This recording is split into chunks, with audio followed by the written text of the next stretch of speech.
من از نام خودم سرخطیب ناحیه و از نام تمام مسجدهای جامع پیشنهاد میکنم که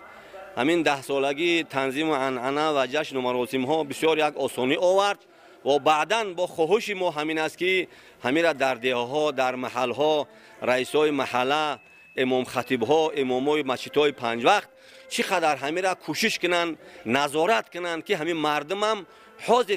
در بعضی جاها همین قانون شکنی ها به نظر میرسد. همین را کوشش میکنیم که همین را تحت نظارت جدی بگیرن که همین کار، همین مشکل از سر مردم چی برداشته شود که برای مردم آسان شود. خواهش ما از همین قانونگذارا همین است. تنظیم عنعنه و جشن مراسم ها که در شرایط ما ضرور بود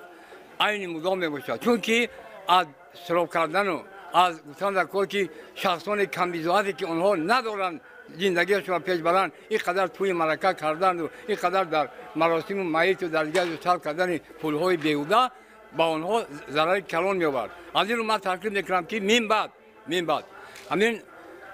تنظیم باید سخت‌تر پرزور کرده شود و هم کمیسیونی که در نزد جماعت‌ها و در نزد حکومت هستند از بالای آنها نظارت قطعی برند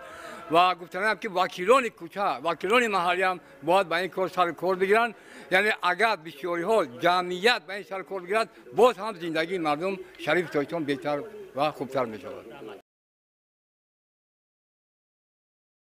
طوری که ما از چورابینی و از وسایل اخبار عمومی آگاه هستیم، همین رفت اجرای قانون جمهوری تاجیکستان درباره تنظیم عنعنه و جشن مراسم‌های ملی نتیجه‌های دلخواه داده است و ما باوری داریم که در آینده اگر باز همین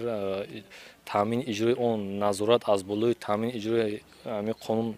پرزور کرده شود، باز بر همین مردم با اهالی باز هم منفعت بیشتر میرسد. پیشنهاد من همین است که همین در قانون شماره همین نقلیات ها مثلا 4 تا نقلیات گفتگی یعنی که همون نقلیات هایی که مثلا چی گونه نقلیات باشن، نقلیاتی که مثلا مسافربر داروی نمی قدر نفر همین چیزش مشخص کرده شود. بعد همین در قانون هم ضیافت هایی که گفتگی است، هم ضیافت ها نام طعام ها خوب میشه که گفته شود که مثلا چقدر طعام، مثلا چند طعام،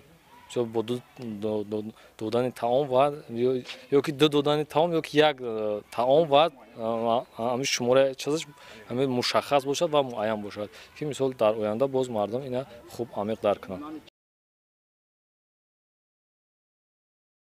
من پیشنهاد میکنم که معرکه سال چیل از معرکه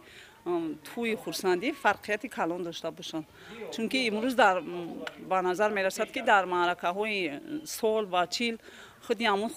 خوریش ها و پخت پس هایی که در معرکه های توی دیده می شود همونا هم در خودی معرکه های عزاداری هم به نظر می رسد و من تکلیف میکنم که در همین خوریش ها و پخت پس هایی که در معرکه های خورسندی می شود و اینها قطعا در معرکه های عزاداری از بین برداشته شود.